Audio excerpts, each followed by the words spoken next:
ଆସ ଆସ ସାଗରିକା ଆରେ ଘର ଭିତରକୁ ଆସ ବାହାରେ କାହିଁକି ଠିଆ ହେଇଛ?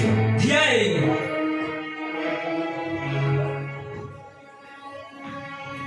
ଏ ଘର ଘର ତମେ କୁଡ଼ିଆଟିକୁ ଦେଖୁଥିଲି। ଓ କି ଦୁର୍ଗନ୍ଧ! ଏ ଘର ତମେ କେମିତି ଲୋ ପ୍ରଦୀପ? ପ୍ରଦୀପ ଏ ପିଲାଟା କିଏ କିଏ? ତୁ ତ କାହିଁକି ଘର ଭିତରକୁ ଡାକୁଛୁ?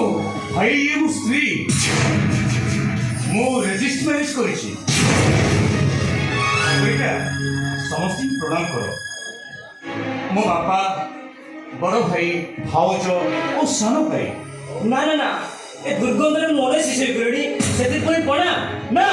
ଓହୋ ସାଗରିକା ଆରେ ପ୍ଲିଜ ପ୍ଲିଜ ସାଗରିକା ଓକେ ତୁମ ତିନି ଜଣଙ୍କୁ ଦେଢ଼ଶୁର ଯା ଶ୍ୱଶୁର ନମସ୍କାର। ନମସ୍କାର ତୁମକୁ ମଜା ଭାଉଜ।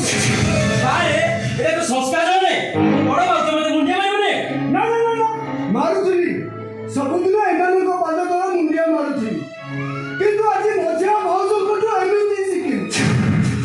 ହଁ ଶୁଣ ମଜା ଭାଉଜ ଅରବ ଟୁନା କୁମୁଡ଼ିର ଝିଅ ସାଗରିକା। ମୁଁ ଏ ଘରେ ସବୁଠୁ ଛୋଟ ଗେଲା ହୋଇ ପଡ଼ିଛି।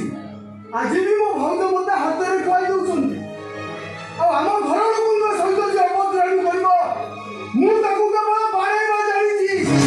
মানে তোমাদের মারিবো ইউ ব্লাডি ফুল। କିଏ ଲୋ ତୁ?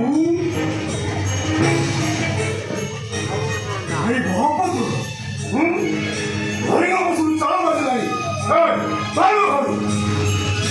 ବାପା ଘରର ନୂଆ ବୋଉଟା ଆଜି ବାହାରୁ ଆସିଛନ୍ତି ତାକୁ ଘରୁ ବାହାର କରି ରହିବେ କୋଉଠି? ବାପା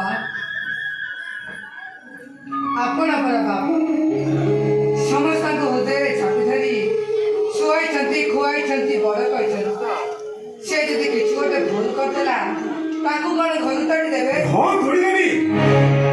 ଆରେ ତା ଅର୍ଥ ତମେ ଦେଖୁଛୁ ସେ ଘରେ ରହିଲେ ଘରଟା ଦିବାଗ ହୋଇଯିବ। ସେ ଭଲ ରହିଥିବେ ସଂସାର ଦିବାଗ ହୋଇଯିବ। ତାକୁ ଏଇଠି ରଖଲ ସେଉଠୁ ସେଉଠୁ ବିଦା କରିଦେ। ନାଇଁ ବାପା ପାଟିଟା ଟିକେ ବନ୍ଦ କରି ରଖ। তুই চুপ র সেপরে তো বড় বাউচা ওমা যদি কিছু কইବାକୁ চাହୁଛନ୍ତି কইদেলে ক্ষতি কোন?